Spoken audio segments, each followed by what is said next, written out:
Hey guys, this is Ryan with Mama on Mission, and today I have our August book review for 2019. And this is where I share what my third grader and I have read for this month and what we thought about those books. And just a heads up, next month we might be changing this format a little bit. I will still share with you what we read each month, but I will be joining in a collaboration with Ingrid over at Mama and Mia's Homeschool Chronicles, and we will be renaming this. It should still come out about the same time each month, but we will also be sharing ahead of time what we will be reading so that if you would like to join us, you can, and we can share thoughts. And if you want to upload videos um, talking about what you've read, you can do that too. But I'll give you more details on that next month, but just be aware that the name of this series will be changing. So August was a very sad month for reading for me. My son did a great job, but we had our school start back up, homeschool start back up, and we also had our co-op start back up just a couple days ago. And I have been planning all month for that because I'm a coordinator for that. And so my time was cut down for reading there. And then we also took some trips, which is typically a great time to read. But one of them was just jam-packed full of stuff, and there literally was no time. And the other one, I had some downtime, but I was solo parenting on that trip. So my downtime basically consisted of chasing my toddler around. So not really downtime. And I made a huge mistake, and I had that Bonhoeffer book that I was listening to. I had it on my phone, but I forgot to actually download it. And so I guess I was basically streaming it.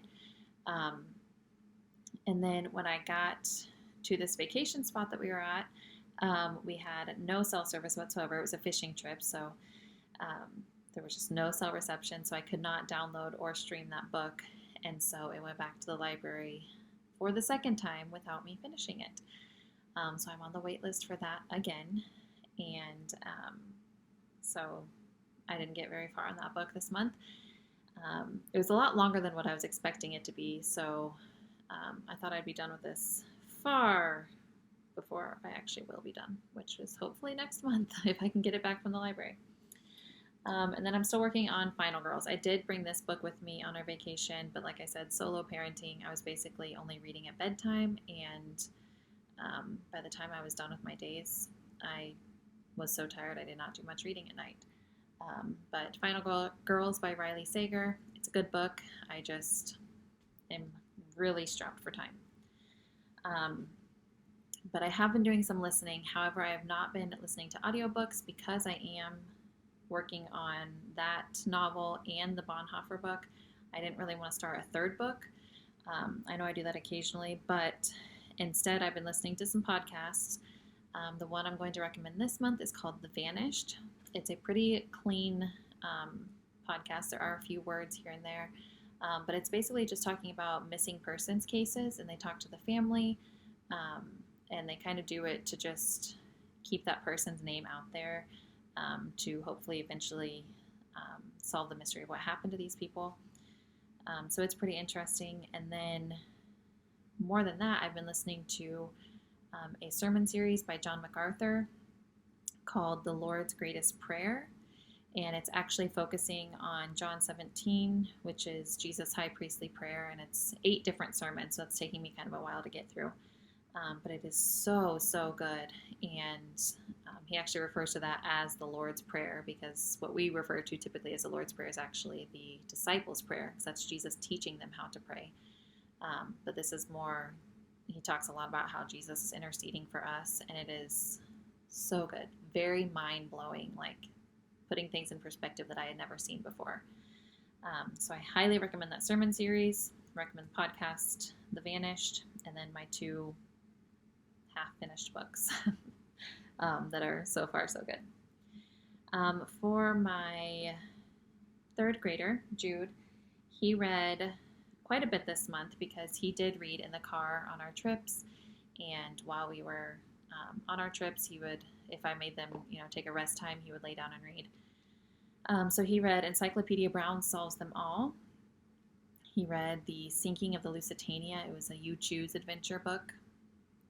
And then he read this Twister book. Again, he's really into survivor type stuff. And this is A Terrifying Tale of Superstorms by Simone Boss or Bose. I don't know how you would say that. But there are some, it was a novel, like it had an actual story in it, but it also has like actual survival tips, tornado history. I think it actually has like pictures of real tornadoes, talks about the scale, the EF scale. So, I mean, it was kind of a mix of a fiction and nonfiction, and he seemed to really like that. He read it really fast. And then he read Geronimo Stilton, Rumble in the Jungle. Those are good, fast, lighthearted reads for him. Then he read the Survivor Series Avalanche by Terry Lynn Johnson. He got through this one pretty quickly. Seemed to enjoy that. Again, survivor type stuff, natural disaster. He likes stuff like that. And then he's currently reading, he just has one chapter left before it's over, Flat Stanley's Worldwide Adventures number 5, The Amazing Mexican Secret. Again, these are pretty lighthearted, fast reads for him. So after this, he has a Mount Everest book that he bought that he really wants to start. And then he also will be starting Ralph S. Mouse, which is one of the books that I have asked him to read this school year. So our favorite picture book for my third grader, first grader, and toddler this month was Tiki Tiki Timbo. Of course, that's a very well-known Chinese folktale, and I remembered it from when I was a kid, and my boys were very impressed with how fast I could say Tiki Tiki Timbo's whole name, because it's just one of those things that like gets ingrained in your brain when you read stories like that. And we all really enjoyed it. We read it because we were doing a Chinese unit for a couple weeks in our geography studies. So that kind of went along with that. So that is all the reading we did in the month of August. I'm hoping September will be better, but no promises. I think I need to get back onto the audiobook bandwagon because the speed we're moving at right now with school and everything, it's just sitting down to read is a luxury right now. So I thank you for watching, and if you haven't subscribed, I ask that you would do so, and leave a comment down below letting me know what you're reading right now and what you're thinking of it, and I will talk to you next time. Bye.